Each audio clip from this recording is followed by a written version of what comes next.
Përshëndetje të gjithëve. Atëherë jemi përsëri me një video për strategjinë takfak. Po e shtoj si të themi si video dhe si një taktik tjetër që mund të ndiqni. Është e njëjta strategji, po thjesht taktika ndryshon. Taktika e parë ishte që ne tregtoni me risk reward 1-1 me përqindje 2%. Do me thënë, kosa ta shpjegoj se në qoftë se keni parë video dhe më përpashme e dini. Tani, taktika tjetër që e kam që besoj është më e mirë akoma dhe e kam zbuluar është taktika me risk reward, do me thënë 1 me 1.5 fillimisht. Pra, çfarë do bëjmë ne në këtë taktik tjetër është që nuk do përdorim më euro poundin, euro CF, po do përdorim dhe çiftet e tjera që janë më të lëvizshme, që do me thënë janë AUD USD, USD CF, euro USD, pound USD, USD CAD, NZD USD, e çdo çift tjetër që ju e tregtoni. Po fillimisht çfarë do t'rregoj është që strategjia është e njëjtë, do me thënë komplet ne përdorim atë strategjinë e supply ose demand zone, po taktika do jetë e tillë që ne do kemi risk reward, vetëm një moment, në fazën e parë do kemi risk reward 1 me 1.5. Po nuk do rrezikojmë 2%, do rrezikojmë 3%. Pra, do jetë pak më rrezikshme si taktik në fillim. Pra, do na duhet pak, si të themi, në fillim do na duhet pak rrezikim në të njëjtën kohë, po do na duhet edhe si të themi pak kujdes për të zgjidhur një setup të mirë që ne t'i rrezikojmë këto 3%. Atëherë çfarë ndodh? Tregtia e parë duhet të jetë normal me risk reward 1 me 1.5, çka i bie ne do rrezikojmë 3%. Vetëm një moment, e bëjmë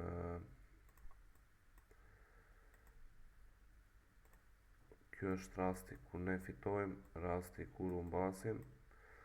Në momentin që ne fitojmë jemi nga 3%, pra nga 3% fitim, shkojmë në 4.5%.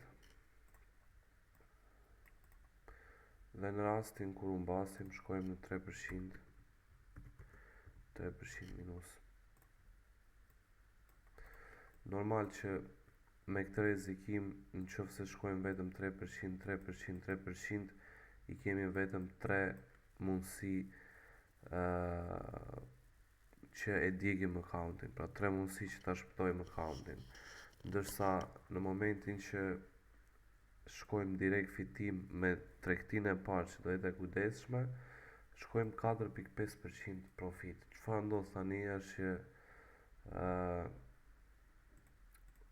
bukur thjesht me këto 4.5% të ngelura ne do rrezikojmë 4% ose do rrezikojmë 3.5%, çka më pas ne do e kemi tregtinë në risk reward 1 me 1, për shembull. Nëse rrezikojmë 4%, ose më mirë nëse unë si që praktikova sot e praktikova të gjitha 4.5%, i bie që tregtia do jetë në raportin, vetëm një moment, ngelen edhe 3.5%, sa ta bëj pak me 3.5 pjesëtim për 4.5, pa i bie diku risk rewardi do jetë 1 me 0.5. 0.77. Pra do jetë një risk reward shumë i ullët. Në momentin që unë basim jemi prap në 0, shkojmë prap me të njëjtën ideologji me 1.5%. Po çfarë ndodh këtu është që ne i lesojmë vetes, do me thënë pjesa e vështirë të kjo taktikë është vetëm tregtia e parë që duhet jemi të kujdesshëm, ndërsa në tregtinë e dytë e kemi shumë më të lehtë sepse risk rewardi është shumë i ulët, çka do të thotë që në tregtinë e parë ne do jemi 20%, do me thënë do jemi 20 pips stop loss, 20 pips stop loss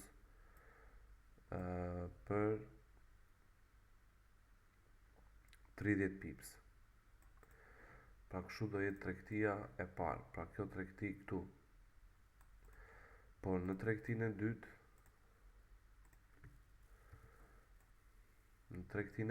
nuk do jemi më 20 pips për 30 pips, po do jemi 20 pips për 15 pips. Pra targeti afrohet që ne të jemi më afër kapjes së përqindjes komplet në qoftë se kapen, do me thënë rrezikojmë 4.5%, ne 3.5% i kapim me këtë këtu dhe shkojmë në 8%. Pra risk rewardi në fillim do jetë 1 me 1.5, në tregtinë e dytë do jetë 1 me 0.77. Kjo është diçka e mirë sepse të lehtëson mentalisht, besoj. Vetëm një moment ku e lash.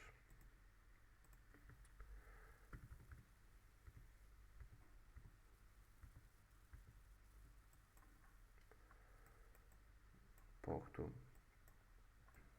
Besoj që tregtia e parë do ketë pak stres, si themi, që të dalë në profit, po me AUD, USD, CF, Euro, USD janë çifte që kanë potencial që 30 pips t'i bëjnë brenda ditës, dhe më pas tregtia e dytë që është që i ka ata emocionin që do kapësh 8%, është akoma më e ulët, do me thënë ti nga një tregti që do 30 pips shkon në një tregti që do 15 pips. Pra kjo është një taktikë shumë e mirë që edhe ndihmon emocionalisht një tregtar. Po dhe më pas për sa i përket në qoftë se u mbet shkon prap me 3% e bën derisa të arrish momentin që ti shkon 4.5% plus që të ekzekutosh këtë tregtin këtu. Ndërsa në fazën e dytë po e njëjta gjë, po do jetë me 2% rrezikim tregtia e parë, jo me 3%. Pra fazën e dytë e kemi më, do me thënë e kemi më të lehtë sepse kemi një target më të ulët, kështu që 2% me 1.5% risk reward i bie 3% tregtia e parë në qoftë se dalin fitim. Çka ngelet? Ngelet vetëm do me thënë ngelet vetëm 3% i kemi fitim, 5% është target i fazës të dytë, ngelen vetëm 2%. Në tregtinë e radhës do rrezikojmë komplet 3%. Çka i bie? Vetëm një moment. Çka i bie? Tregtia nuk do jetë më me risk reward 1 me 2 siç e kemi në tregtinë e parë. Pra nuk do kemi më një tregti me risk reward 1 me 2. Po tregtia do jetë me risk reward, pra ne vetëm një moment ta përdor përsëri pak.